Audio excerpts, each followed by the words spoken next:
বিশ্ব ভ্রমণের অভিজ্ঞতা অনেকেরই থাকে, তবে কখনো কখনো সেই অভিজ্ঞতার রূপ নেয় দুঃস্বপ্নে।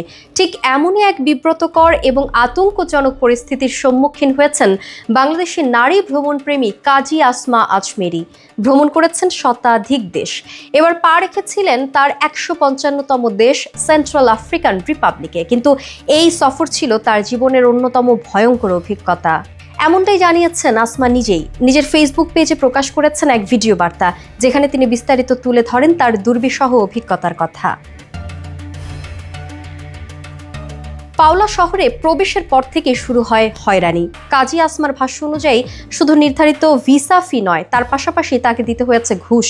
কম ঘুষ দেয়ায় একজন নেশাগ্রস্ত ইমিগ্রেশন অফিসার তার দিকে বোতল ছুঁড়ে মারার হুমকি পর্যন্ত দেন।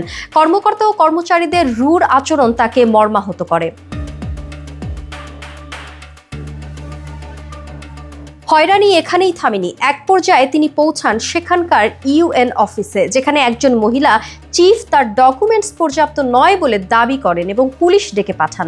এরপর তার পাসপোর্ট, অর্থপত্র সহ সব জিনিস বাজেয়াপ্ত করা হয়। তিনি জানান, তখন তার কাছে ছিল না মোবাইল ফোন কিংবা সিম কার্ড, ফলে কারোর সাথে যোগাযোগও করতে পারেননি।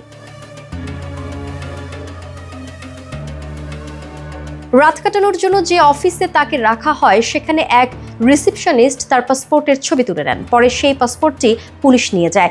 পাসপোর্ট না থাকায় তাকে বের করে দেওয়ার হুমকিও দেয়া হয়। আরেকটি অভিযোগে তিনি বলেন, আম খেতে না চাওয়ায় ছুরি দেখিয়ে আম খেতে বাধ্য করা হয়। শেষ পর্যন্ত সেন্ট্রাল আফ্রিকান রিপাবলিকে দূতাবাসের হস্তক্ষেপে তিনি মুক্ত হন বলে জানান আসমা।